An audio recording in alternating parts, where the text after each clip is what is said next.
Hello, my name is Mark McInnes, Lord McInnes of Cowinning, and a parliamentary colleague of Sir David Amess MP. It gives me great pleasure today to be able to introduce this interview between Sir David, Douglas Ross MP, and Megan Gallagher MSP. The interview is in conjunction with the publication of Sir David's book, Eyes and Ears, A Survivor's Guide to Parliament. Sir David, as we all know, is an absolute titan in the House of Commons, a real House of Commons man, and the epitome of the discreet insider from whom no gossip or knowledge escapes. It's a great pleasure, therefore, that we will be able to read of all David's experiences in his time in Parliament since 1983 and some of the colourful characters that he's worked with across the chamber. I'm especially pleased to be able to say that all profits from the book sale will go to 3 charities close to David's heart: Endometriosis UK and 2 local South End charities in his constituency, Prostate and The Music Man. I hope that you enjoy the interview, and please buy the book and support these very good causes. Thank you. Next month, a book which I have written called Eyes and Ears, A Survivor's Guide to Westminster, will be published, part of which covers Brexit. And yes, by inference, everyone will be in the book.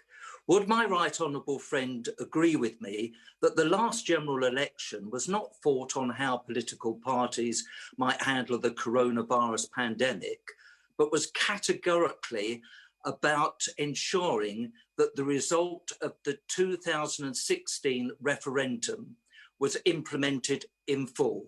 Will my right honourable friend confirm that that is what he intends to see happen? Prime Minister.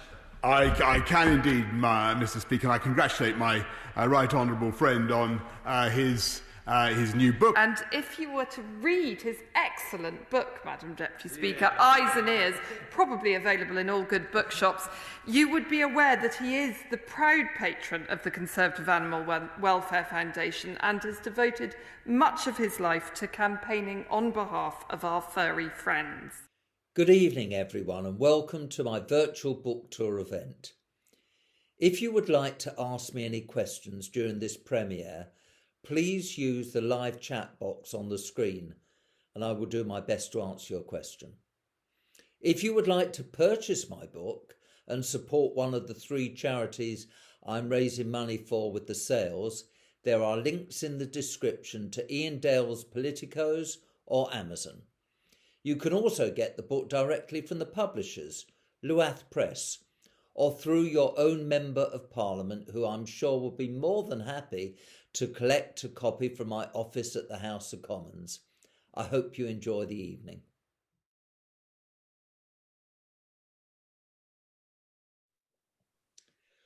Well, hello, ladies and gentlemen. And here we are in Scotland, and I absolutely love Scotland. And I bet you're thinking, who on earth is this strange man? Well, I'm David Amess, the Member of Parliament for Southend West. I've been around for quite a long while, and I've written a book. And this is the book called Eyes and Ears, A Survivor's Guide to Westminster. And today, I've got 2 Scottish politicians who are going to introduce me. First of all, we've got Megan Gallagher, and then we've got Douglas Ross, who are very well known to all Scottish Conservatives, but perhaps not quite so well known to we Southerners. So before we go any further, Megan, would you tell our audience something about yourself, please? Of course, and thank you very much for inviting me along today, Sir David. It's fantastic to be involved and play a small role in the launch of your new book. To introduce myself, my name is Megan Gallagher, and I have been in politics since 2013, which was during the Scottish independence referendum. Since then, I have been a councillor in North Lanarkshire, which is not a traditional Conservative area, but we managed to elect 10 Conservatives back in 2017. So we have managed to go from having no councillors to having 10 councillors, and it's something that we in North Lanarkshire are immensely proud of. I'm now an MSP for the Central Region, and like you, Sir David, I have a passion for animal welfare. Well, Megan, you can be so proud of your many achievements. And in the general election of 1992, when I was the Member of Parliament for Basildon, we, like you, had no Conservative councillors. And as I stood on the stage that evening, I said live on national TV, I want every resident in Basildon to go and vote this rotten Labour council out of office. And they did. Every one of our 15 candidates won. And I love this picture I've got, Megan, of you with that bird. What is the bird called? Odin. Odin is an Indian ringneck parrot. Ah, well, yeah, I've kept most animals over throughout my lifetime. I haven't had an elephant or a tiger, but I have had those. They're lovely birds. Well, and thank you, Megan, for agreeing to interview me. Now, Douglas, you are not simply the star, the Conservative star in Scotland, not just in Westminster, but you're also the star on the pitch. So, Douglas, over to you. Well, thank you very much, Sir David. And like Megan, I'm delighted to join you in the Scottish leg of your book tour. And it's a fascinating read. And of course, later on, we'll get into the charities that will benefit from your book as well. But I am the MP for Murray. I'm in my constituency office here at the moment, surrounded by some pictures of Murray. We've got St Lawrence Church behind me there, which is where I got married to my wife a few years ago, and Strathyla Distillery, which is in Keith in Murray. And we have more distilleries than any other constituency in Scotland, something I like to remind the Chancellor every now and then when he's looking at spirit duty. I'm also an MSP for the Highlands and Islands and lead the Scottish Conservatives in Holyrood, where we are the main opposition party to the SNP and Nicola Sturgeon's government, and Megan is one of my shadow junior ministers. She just got elected in May this year and is already making a name for herself in the Scottish Parliament and Scottish politics. And as you say, outside of politics, my other interest is football, and I'm a qualified football referee here in Scotland, and I also officiate matches for UEFA and FIFA. Well, Douglas, what I particularly like about you, and by the way, that magnificent church, wonderful. My wife and I got married in Westminster Cathedral, but that church looks even more grand. I think you haven't told our viewers that you were once my whip. I've got the mark on my back to show it. I've got no fingernails left after that short period, so. And also, Douglas, I think you're being a bit modest because you didn't actually get to Parliament immediately. You stuck at it. Yeah, no, I was a councillor for 10 years, like Megan, and I chaired the planning committee here in Murray Council. I chaired the police and fire committee. I was an activist all the way through the Better Together campaign for the independence referendum in 2014. Before that, I know there's a bit in your book about career politicians, but I've not just done politics. I was very much, and there's going to be an animal theme to this discussion today, I'm sure. I was involved in farming before I was elected. So I left school here in Forres. I studied at Forres Academy and then went to the Scottish Agricultural College and did 4 years studying there and went on to be a dairyman. So I was milking cows before my election. So that was my interest long before politics. Well, Douglas, as we get into the discussion with Megan, I really want to get into Scottish politics and the people that I've known and the way the SNP are now. But look, I'm going to ask you a question, Douglas. The English football team and that final, how was it that the Italian captain got hold of Sterling by the scruff of the neck and only got a yellow card?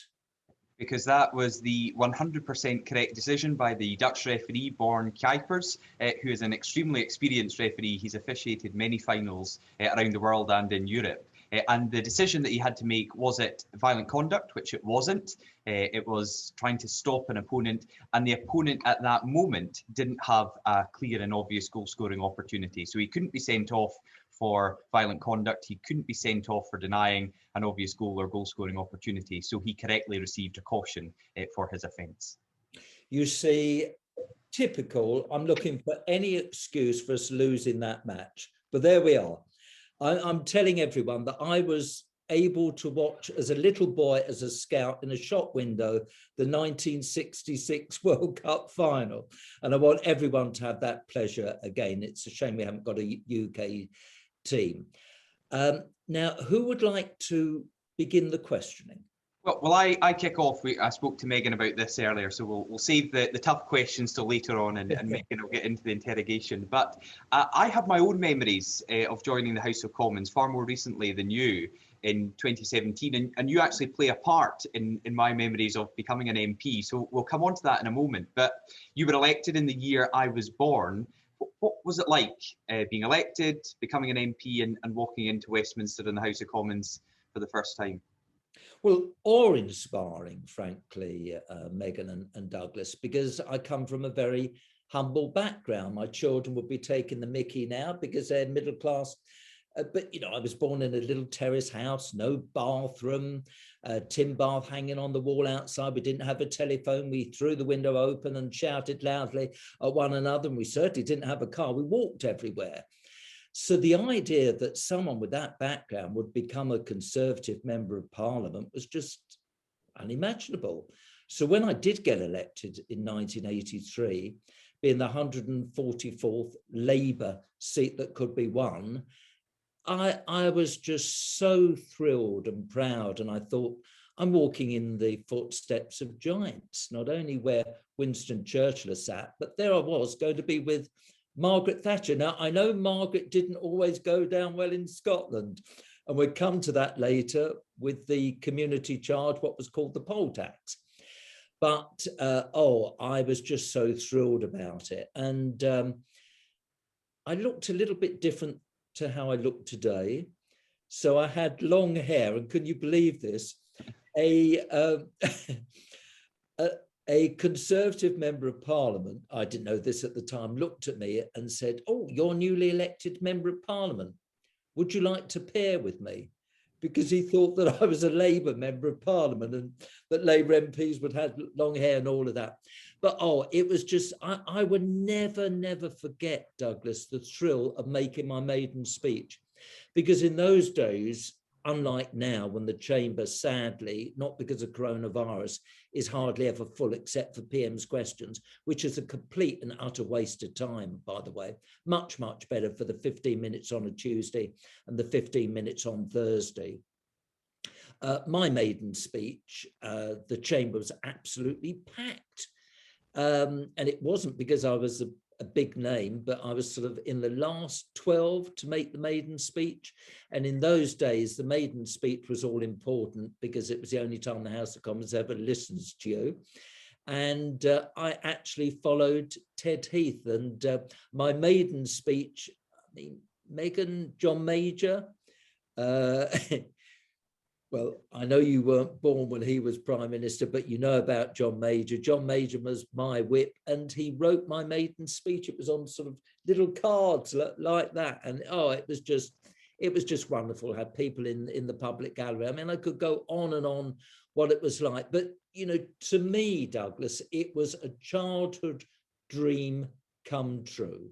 Like you, I'd worked for it. I am a Conservative through and through. I know what my beliefs are. It's up to people whether or not they follow them. But yeah, it was just fabulous winning for the first time. And so when I'm lowered into the grave, people will only remember me for the 1992 election when I was famous for 30 seconds. But for me, it was that first time that I was elected. Yeah. Well, like you, I come from a similar, very humble background, and my mum's or she was before she retired, a school dinner lady. My dad was a farm worker, so they were with me at the count in Murray on the night that I won, and it was a seat that I tried to win in 2 successive elections before that. So they'd been with me when I hadn't been able to win the seat, and then I was very pleased they were there when I did win it. And then they went on a camping holiday around Europe because they've got a camper van, so they decided to get away, and they stopped off in London to see their son in the House of Commons before they travelled around Europe. So that's a memory that I share. And we had a camper van. We had a camper van, and we used to double it up for a mobile surgery. Yeah, yeah. No, we do that at Quiche Show and such like up here. But I was going to mention my own entry into the House of Commons and the part you played. And you may not remember this, but in 2017, Mr. Speaker at the time, John Bercow, had asked a number of senior MPs to meet the new intake and just explain a bit about the House of Commons. So you were involved there. You were on the front bench, on the Treasury bench with Kirsty Blackman from the SNP, and I can't remember who was there from Labour. And this was my very first time in the House of Commons chamber, because although I'd been down to Westminster for meetings before, I made a pledge to myself that I never wanted to walk into the House of Commons chamber unless I was an MP. So I did that in June 2017, and I was immediately put on the opposition benches so I could watch you and listen to your speech to the new intake. So you were one of the first MPs that I heard speaking in the House of Commons. And what you were asked to do by the Speaker, I found very helpful, was just explain chamber etiquette, you know, how to compose a speech, try and do speeches without notes, taking interventions, making interventions. And I learned a lot from you in that few minutes that you gave to the new intake. Do you remember doing that? Well, I do, but I'm so impressed, Douglas, that you can recall it and that it meant something to you. I do remember our colleague now, our wonderful Essex colleagues, who speaks about ethnic issues, are forced to be Yep. reckoned. She asked me a question. Yes. And I think it was about, why do we keep bobbing up and down? It was something to do with that. So Megan, at the moment, because we're doing our sessions in a hybrid sense, physically and virtually, you don't have to bob up and down anymore because it's all call-less. But I can remember her asking me about that. Yeah, Douglas, you see, when I was first elected, none of that existed. There was no induction course. You just sort of learnt from what advice colleagues gave you. And yeah, I do remember that. And it was, and looking at you all these fresh faces, really. Yeah. Because, Douglas, I don't have to tell you, it's only when you get into the way the House is run and go in and out of the tea room and get to know colleagues that you know who to trust and who not to trust, because it's pretty brutal in politics, really. And, you know, I'm sort of slightly in despair now, Douglas, that at the 22 meetings, which have always been private and confidential, people are leaking it. And even on the MP's WhatsApp, people are leaking it as well. Yeah. We're supposed to be honourable and right honourable, and all of that has changed dramatically. And I do hope that when we're back together again in the autumn, because our new colleagues really haven't been given a great introduction to Parliament, have they, Douglas? No, definitely not. And they've experienced it for a very short period, and many of them haven't actually spoken physically in the chamber. I know, you know, you spoke about your maiden speech. I remember making my maiden speech. Some of our colleagues made their maiden speech by video link, which is not the experience that you want. Very quickly, I don't want it to be about my recollections with you, but the second thing you did very soon after I was elected was invited, you know, a group of the new Conservative MPs to come round to your office. And I was on the same floor as you for my first couple of years in Westminster. So I went round the corner and I had a small office, as is befitting of a brand new MP. And I walked into yours and maybe just explain to people who've never seen inside the office of Sir David Amess just exactly what it's like, because I was following the rules very, you know, assiduously, and you know, there's no furniture out of place, and it was very clear you're not allowed food or pets or anything like that. And then I walked into your room and heard the budgie cheeping and saw all the other species that you had there. You've really made quite a reputation for your office as well, haven't you? Well, Douglas, I mean, you are a very tidy person. I'm not very tidy. My wife is very tidy. She's minimalistic. I'm not. I'm a terrible hoarder, really. I sort of hang on to everything. So, Megan, when you go into my room, it's got a balcony and it overlooks Westminster Square. And Mark Francois was then the whip dealing with accommodation, Douglas, and he had a word with Anne Widdecombe. Now, do you know about Anne Widdecombe? Megan? You do. If not from politics, from Strictly Come Dancing. I was about to say yes, as a Strictly Come Dancing fan. Well, I mean, Megan, we're good friends, and I could tell you the story. I think it's in the book, with me sitting between her and Theresa May. Hilarious, and having a conversation between themselves. So the room that I've got used to be Anne Widdecombe's. Very, very tidy. Never opened the windows onto the balcony because she's scared of heights. She's godmother to my fourth child, who's getting married on the 23rd of August, and Anne's going to be there at the wedding. You know, that's been put on hold, and it's the third time lucky. And Anne, when she decided to retire from Parliament, she wanted me to have her room, and she fixed it with Marc Francois that I got the room. And I'm the only person now left in 1 Parliament Street from when the building was first opened. I just love it. But in my room, it's full of clutter. You don't have nice walls like I'm looking at with you now, Megan. I've got pictures of anyone and everyone, sort of drawing attention to the different things I've done over my life. And Douglas has now dropped me in it. I've got animals. The mice are unofficial guests. We don't have any rats come in, but I have got budgies. I've got a singing canary who's doing very well at the moment. God, will I regret this? I've got 2 turtles, Douglas.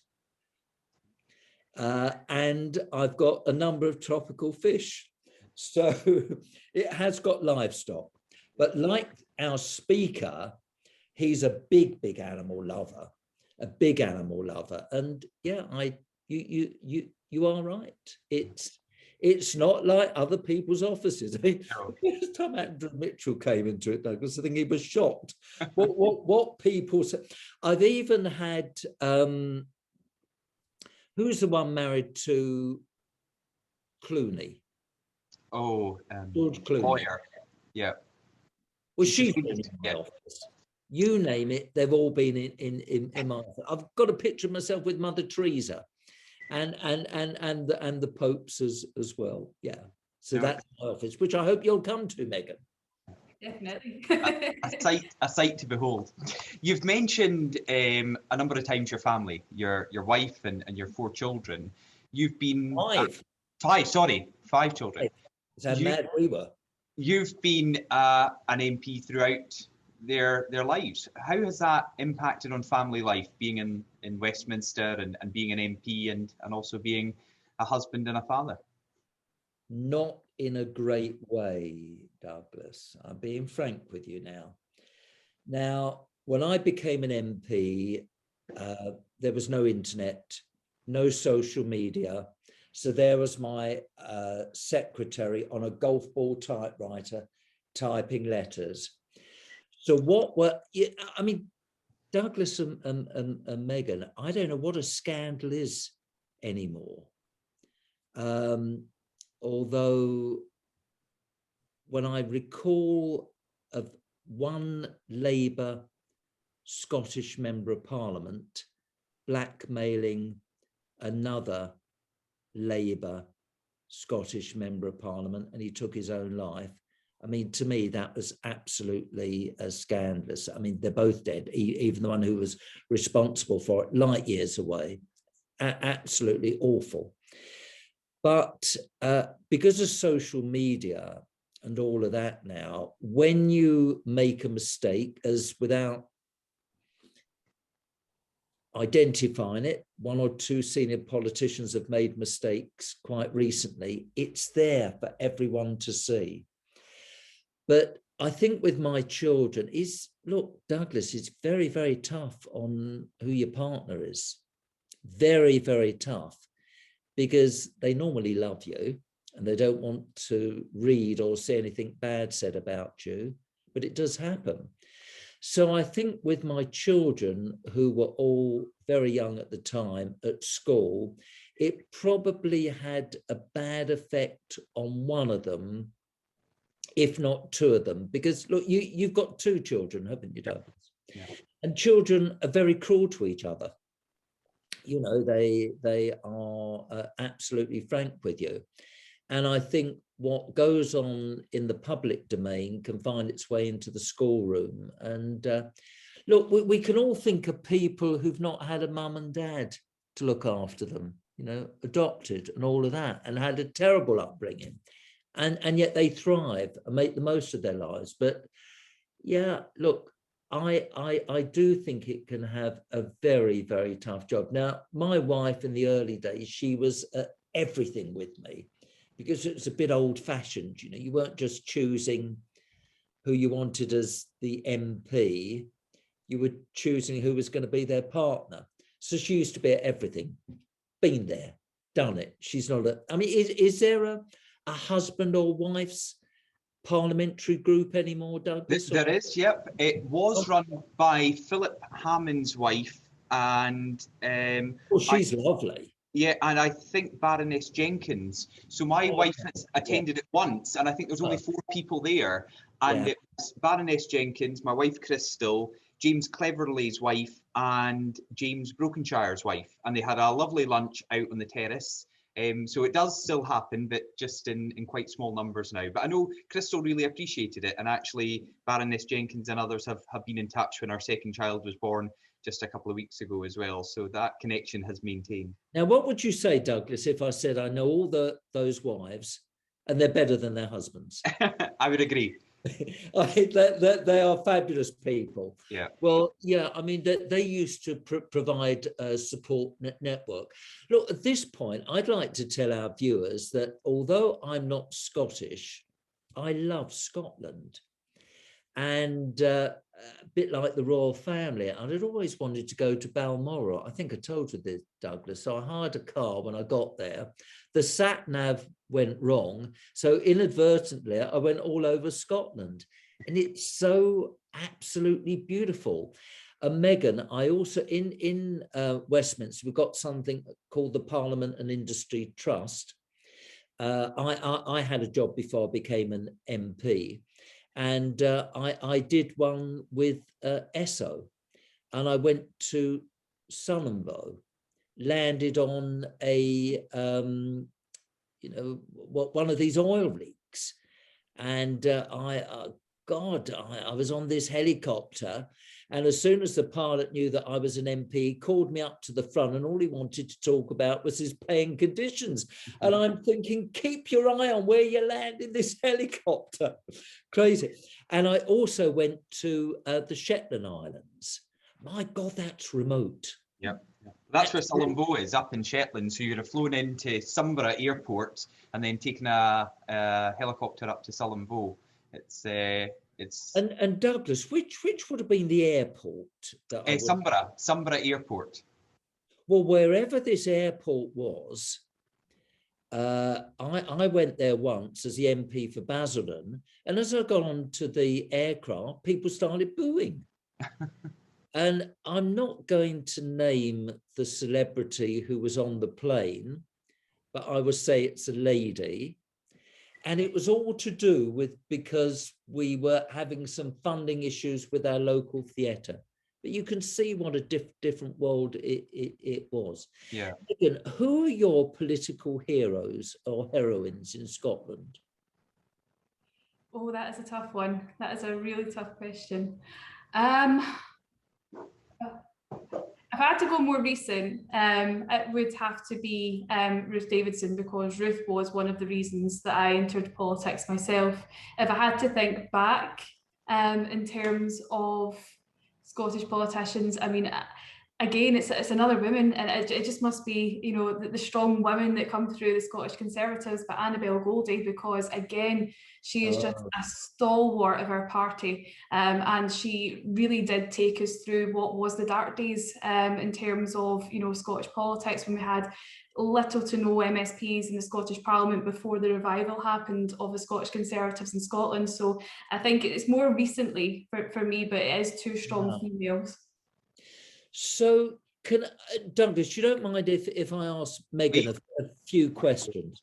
So, at one time in my early years, we had a lot of Conservative Scottish MPs, senior at office, and I suppose I was friendly with many of them, and Lord James Douglas Hamilton, he's still operating in the Lords, and Lord Forsyth. But of course, it would have been Nicky Fairbairn, who was, I'm not being disrespectful, Douglas, but he looked a little bit like Rupert Bear. Does anyone on the audience know who Rupert Bear was? But he was a real character. But my greatest friend was Albert Macquarie. I bet you haven't heard of him, but Douglas, the bulldog. Yeah, and we used to sit next to one another, and he absolutely adored Margaret Thatcher. Now, Megan, why is Margaret still not such a popular figure in Scotland today?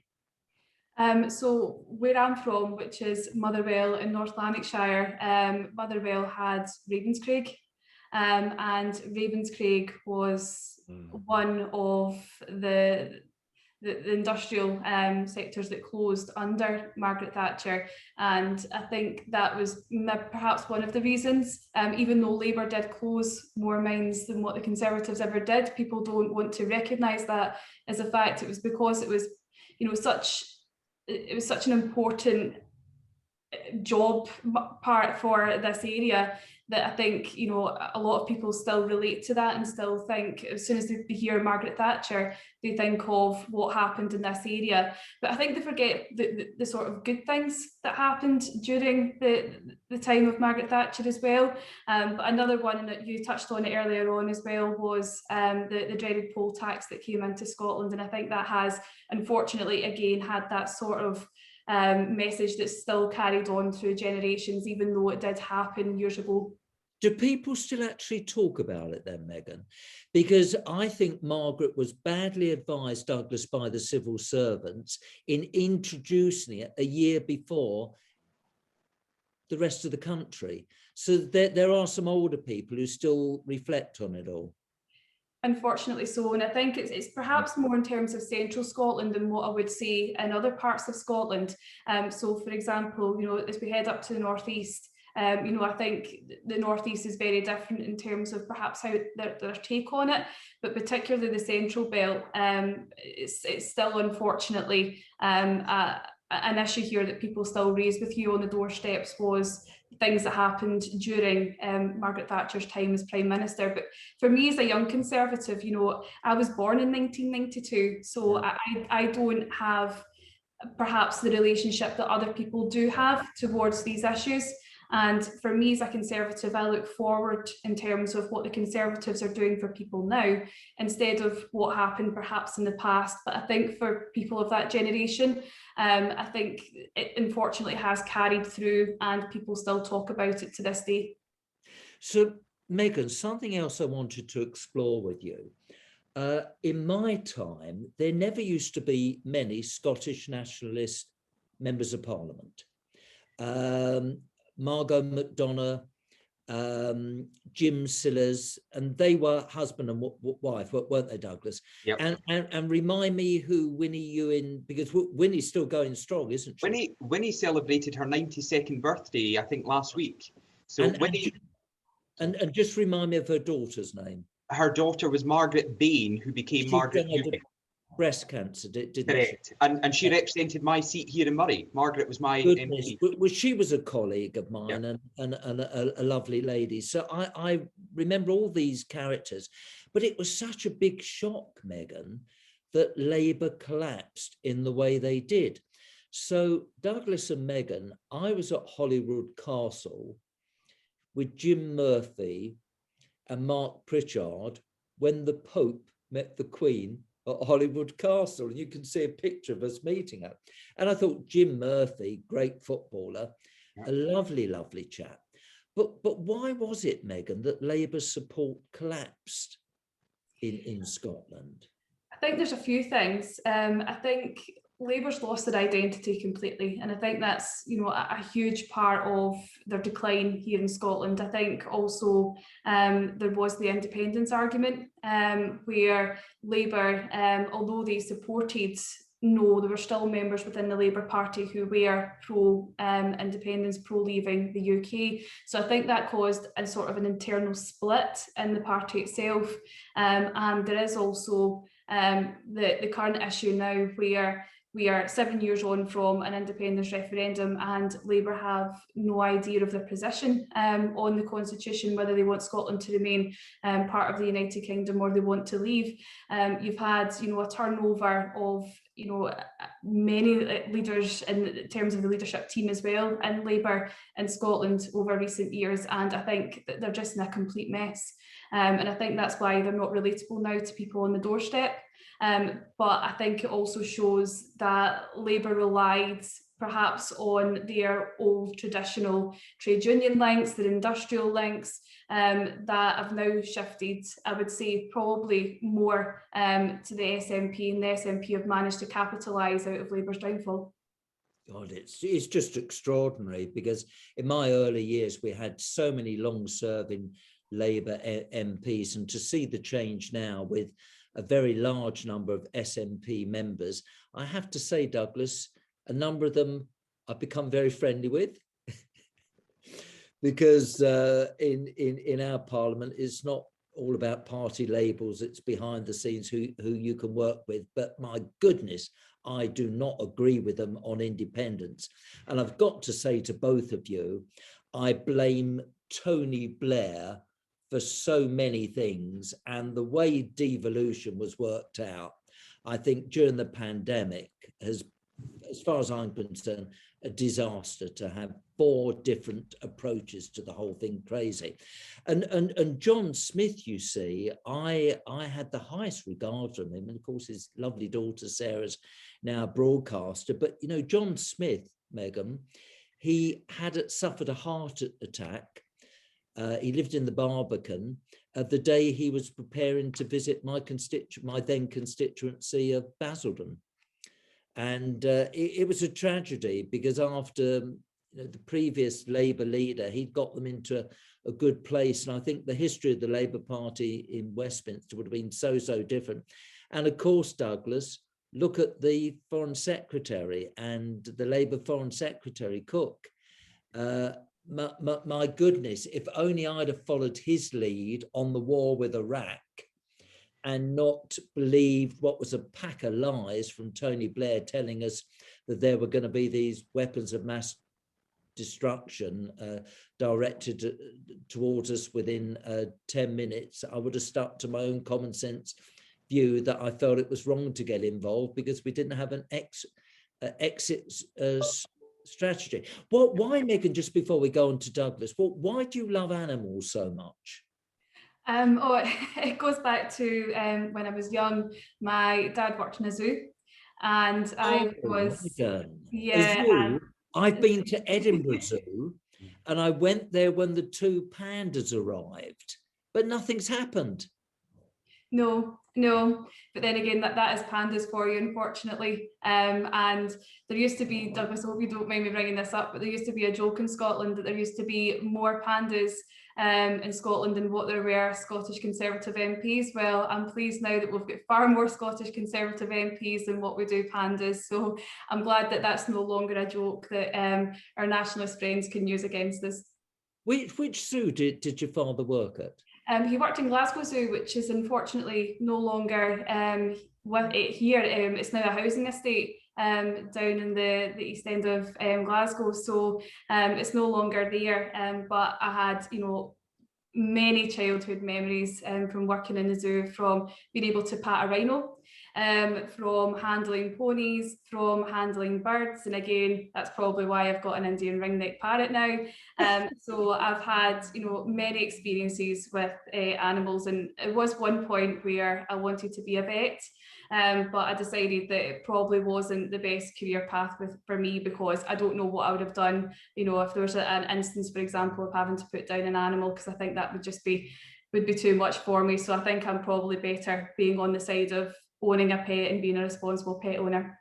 Well, with your leader listening to this conversation, Megan, I'd love to work with you on animal welfare issues, because I love animals. They're grateful for everything you do for them, whereas human beings aren't always always like that. So it would be really, really good. So this would probably upset Douglas. I was one of the 4 Conservative MPs who used to be against fox hunting. That doesn't upset me at all. So it doesn't. And what do you like, Douglas, on badgers? Well, see, I have an issue coming from a dairy background, that, you know, an industry that has been decimated by bovine TB, Sure. and clearly the issues that badgers do spread it. I know there are, you know, people on both sides of the argument. Brian May in particular has been a very strong opponent of the badger culls, but I've also seen whole dairy herds and generations of dairy cows slaughtered as well as a result of bovine TB.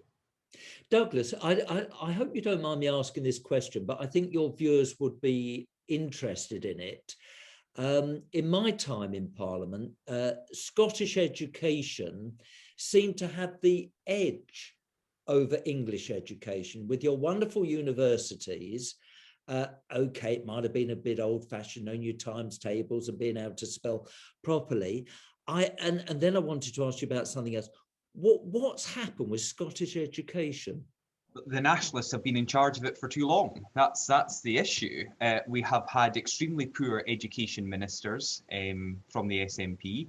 John Swinney has been moved from education and replaced by Shirley Ann Somerville, and I'm not convinced she is going to do a better job. They've lost a lot of the trust of institutions such as the universities, the colleges, and the teaching profession. And that's why I was very keen that Scottish Conservatives convened the Education Committee in Holyrood now. We have a choice. We have a D'Hondt system to allocate the committees, and our first choice of committee this time under my leadership was to take on the Education Committee, because I think we really need to get to the bottom of the issues there. And in fact, the nominee from the Conservatives to chair that committee is our former colleague Stephen Kerr, who was the MP for Stirling. So Stephen is now my chief whip here in Scotland. He's a colleague of Megan's in the Central Scotland region, and he is also our convener of the Education Committee. So I think you'll hear more about Scottish education from Stephen and many others in the months and years ahead. Well, it's sad, and of course, William and Kate, they went to a wonderful university. And the other thing I was going to ask you, Douglas, I mean, well, whether Megan's got expertise here as well. I was on the Health Select Committee for 10 years, and it was always the case that Scotland had poor health outcomes. Particularly, it was seen that in terms of alcohol and smoking, they were sort of slightly higher above England. Now, is that still the case? And I don't understand the messaging on the way the pandemic has been handled in Scotland as opposed to England. Yeah, I mean, there's still huge challenges with health. Just on the pandemic, largely the decisions taken have been very similar to those taken by the UK government, maybe a bit later. Nicola Sturgeon likes to leave it a wee bit later to see what's happening and then take a decision. Far more cautious in some aspects. But just in terms of health outcomes, I mean, you spoke about alcohol and smoking. Drug deaths in Scotland are the worst, not just in the United Kingdom, but across Europe and possibly even in the world, and have been for a number of years. And I questioned Nicola Sturgeon about this during the election campaign recently, and she said, well, her government and her had taken the eye off the ball. Taking their eye off the ball led to families and losing loved ones and people losing their lives as a result of drug misuse in Scotland. So we have a major issue here to try and tackle and get on top of. We brought forward plans as Scottish Conservatives to enshrine in law the right to rehab, because under the SNP, people can't get the treatment they so dearly need. I'm not going to lose this opportunity because our viewers are going to be interested. Alex Salmond. Now, Alex was in my building in 1 Parliament Street, and we did work together to try and get Tony Blair impeached. And my goodness, he's an impressive political operator. But why did it go wrong for him in the elections? And also, Douglas, I've noticed we've got 2 Alba MPs in Westminster. How does that work? So Neil Hanvey, who's a new MP, and Kenny McCaskill, who also came in 2019, but viewers in Scotland will know him as a former MSP and a former Cabinet Secretary for Justice. Indeed, he was the Cabinet Secretary who authorised the release of the Lockerbie bomber. during his time in government. So he's well known here in Scotland. They decided when Alex Salmond announced he was setting up this new party to join Alba, they both stood for Holyrood, and none of them were elected. I personally thought during the campaign Alex Salmond might get elected in the northeast. He's still very well known in that area, having been MP in Banff and Buchan and the predecessor seat, and he also was the MSP for Gordon, which takes part of the northeast region, but he just didn't get the traction. And I think a lot of that came from the negativity around his court case. And while he will say he was found not guilty on the charges, he also accepted his behaviour fell well below the standard expected of people in high office. And when he was First Minister, he did not treat women in any way unacceptable way. And I think people remember that when they went into the ballot stations. Really? Okay. And going back to, sorry, I was just going to, because you mentioned John Smith. Yeah. And actually, the day he sadly died, we had our Scottish conference. And I wasn't a member at the time, but a number of our viewers will probably remember being at a Scottish conference in Inverness, not far from where I am just now, and it got cancelled because news filtered through to Inverness and the Scottish Conservative Conference that John Smith had passed away. And we had a number of cabinet ministers up to speak at that conference, and the Chancellor of the Exchequer at the time, Kenneth Clarke, said, well, I've come all the way up, clearly, the conference has been cancelled. Is there anything I can do? And he came across to Murray and visited Glenfarclas Distillery and filled a cask of whiskey. And he said, this cask can never be opened until Murray elects a Conservative MP. And that was a story I used in my maiden speech. And 25 years on from filling that cask of whiskey, Ken Clarke came up and joined me in opening that cask. And we now have the Chancellor's cask of whiskey from Glenfarclas, which is being sold. I think it's for charity for the Salvation Army. All the proceeds from that go to the Salvation Army. So that's a wee link between John Smith's sad passing and what happened here when the conference got cancelled and the Chancellor of the Exchequer got sent through to Murray to fill a cask of whiskey. And my favourite tipple is whiskey, Douglas. And I think my favourite food is haggis. Good. You both like haggis? I do, yep. Now, look, a couple of other things that I wanted to explore while I've got you together. I mentioned that I blame Tony Blair for so much, but the way devolution has worked. Surely Scottish Conservatives feel uncomfortable that it appears often that we've got 4 prime ministers rather than one. Shouldn't we all be working together? I'm puzzled by the whole thing. Or are you going to tell the viewers that devolution has worked out well? I want to be educated on the good and the challenging parts of devolution. Well, if I kick off and then Megan can maybe come in. I mean, devolution in itself, I think you're right. Labour set it up assuming they would always be in power, always in power in Westminster, always in power in Holyrood, and never expected this conflict that then started to materialise in 2007 when the SNP came to power. So it wasn't just simply they could pick up their phone to the Labour colleague and sort it out in Westminster or sort it out in Holyrood. They had an opposition party who were challenging them.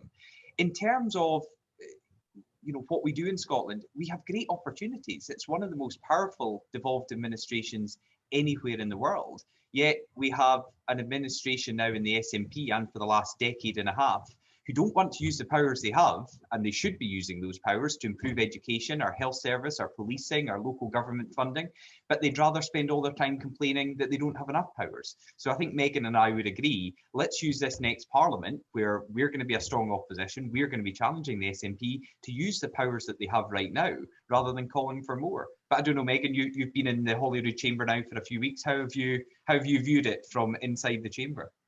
No, I fully agree with the comments that you've made there. I mean, the SNP have powers that they can use, yet they don't use it, and it's hugely frustrating, particularly moving up from being a councillor to the MSP role that I've taken on now, to see that the SNP refuse, for example, to fund local government properly. And local government, as we'll all agree, is the backbone. I mean, they're the people who are on the ground, who are closest to our communities in terms of our elected councillors, and yet they get absolutely zero support from this SNP-led government due to the decisions that they've taken in Holyrood. And that is just one example. Another example would be that the SNP continually criticise Westminster for this supposed power grab.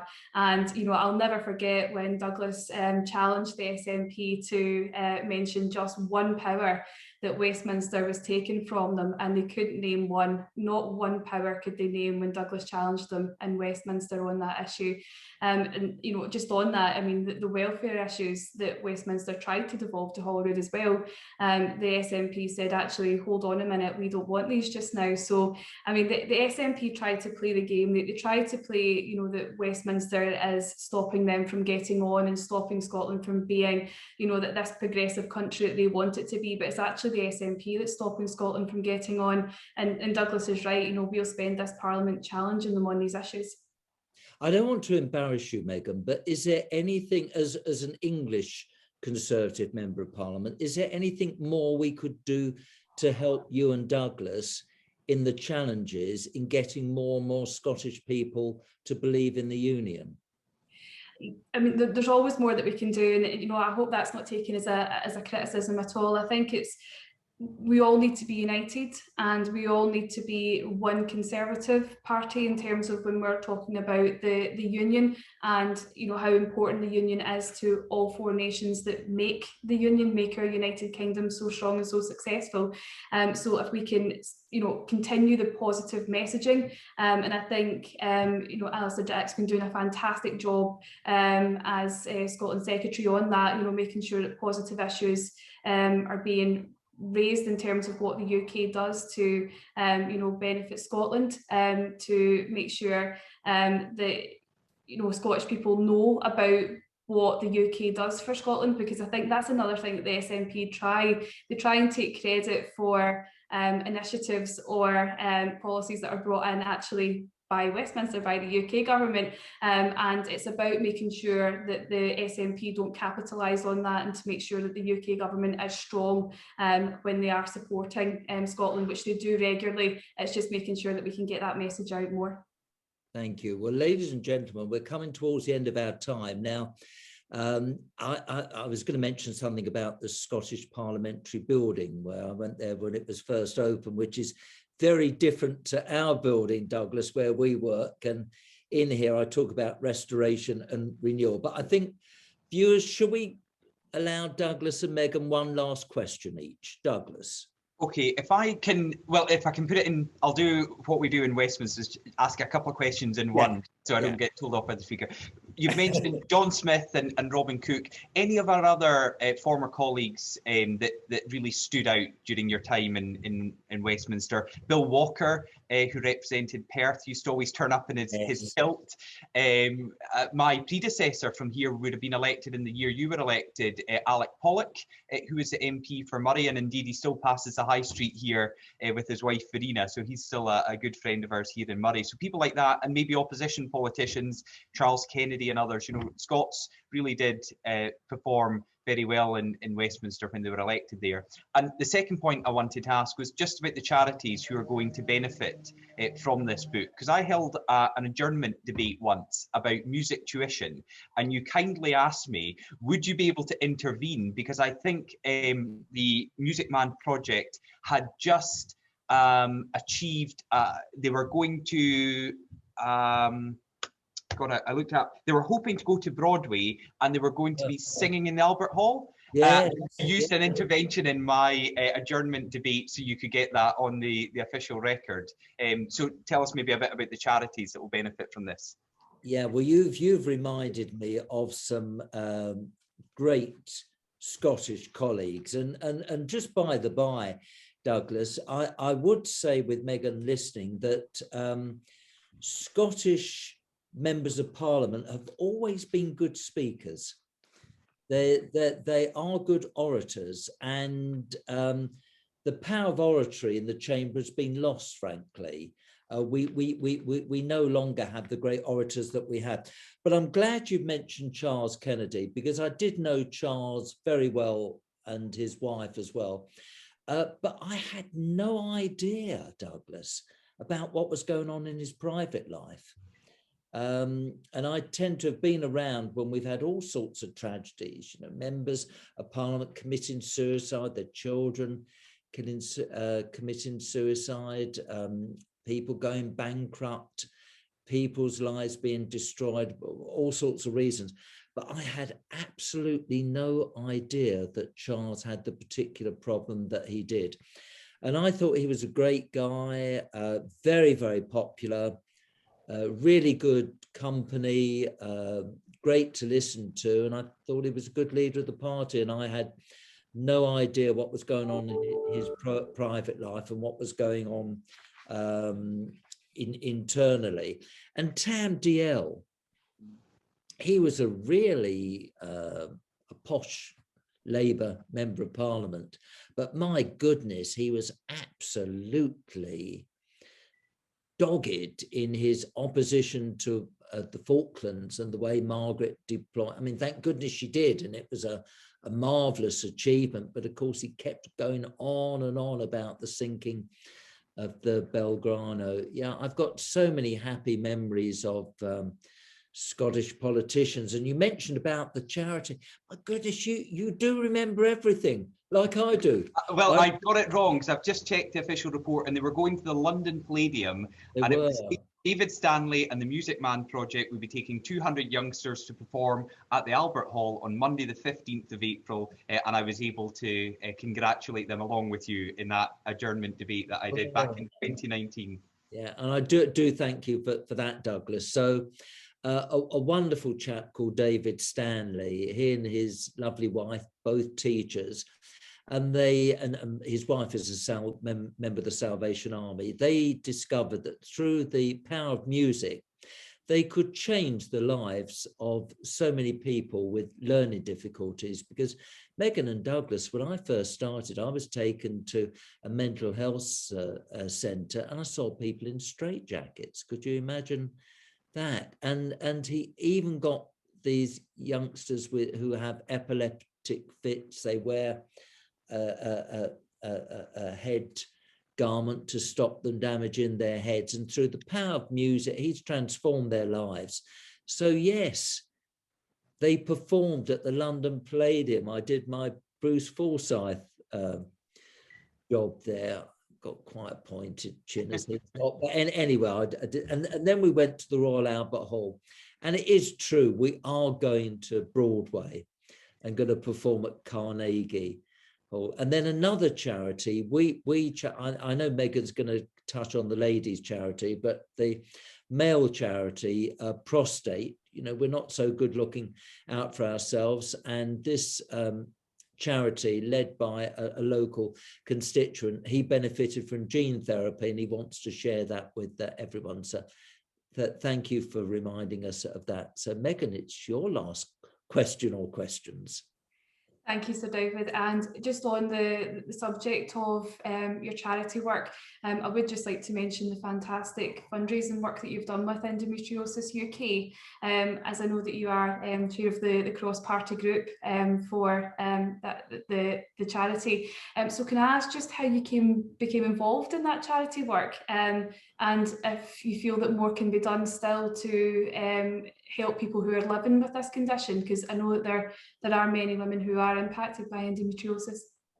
Well, so many of these causes as politicians are triggered by not only your own family experience, but by constituents. So a wonderful young lady called Carla Cressy came to see me at my surgery. I mean, she looked beautiful. I had no idea there was anything untoward with her. And she poured her heart out to me. She was suffering from endometriosis, and she's the one who got me to get off my backside and get involved. Now, it was up to colleagues that they decided to have a chap as chairman. I was more than happy to stand aside and let one of my female colleagues chair it. But it's a wonderful group. It's all party parliamentary group, and I think we've done some excellent work. We've got some celebrities involved in it, because there are 1.5 million ladies who suffer from this very debilitating illness. And I'm so proud and pleased that we've actually got the present government to sign up to making a number of commitments, not only helping the sufferers with their mental health issues, but for a start making sure that the operations and surgery that they need are speeded up. So yes, that's where part of the royalties would go to. So, ladies and gentlemen, I've been honoured to be interviewed by our stars, our future, and to be in the wonderful country which Scotland is. And I want to thank you, Megan, for what you're doing as a role model. You are going to encourage so many young women to go into politics and to go into Conservative Party politics. And you're doing such a wonderful job. I hear from Douglas all the time what a wonderful job you're doing representing your residents. And Douglas, you know, there you were sitting, listening to me pontificate in the chamber. Little did I know that we had a future leader of the Scottish Conservative Party, and who knows, because you're in your early days in your career, you can achieve so much. So can you sort of gently put your refereeing career slightly, but I'm the chairman of the all-party parliamentary group to Qatar. Oh. And that's where the next World Cup is. And well, I'm quite friendly with the Emir. So I'm going to put in a word for you to see if we can get you to referee a match. But you are doing a fantastic job, Douglas, as our leader. And you got a great result earlier this year, a really, really good result. So, ladies and gentlemen, Megan and Douglas are our future, and thank you so much for what you're doing. So there we are. Eyes and Ears, a survivor's guide to Westminster. You can get it from Politicos. You can get it through all good booksellers. You can get it from the publishers of Scottish, Lewis Press. They're based in Edinburgh. So please, please buy the book, because the royalties go to charities. And I think Scotland is a great country. We work so well with you. And I think our nation is much stronger with the 4 parts of the United Kingdom working together. And I think from my point of view, I've learnt so much in the time that I spent with you all. So ladies and gentlemen, thank you for viewing, and thank you, Megan and Douglas, for your time. Bye, everyone. Bye.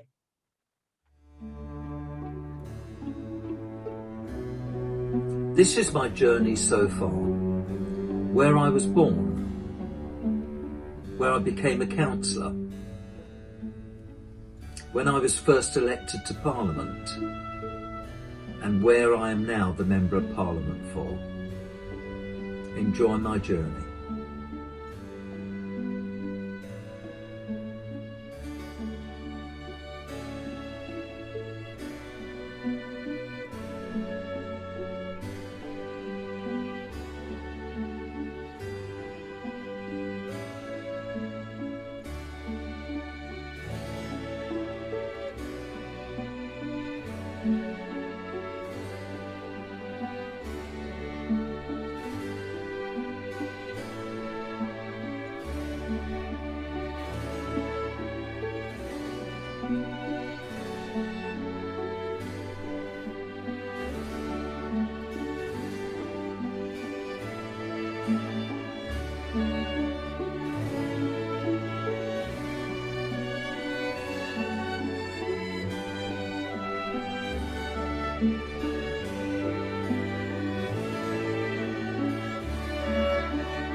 I hope you enjoy reading my book, Eyes and Ears, A Survivor's Guide to Westminster.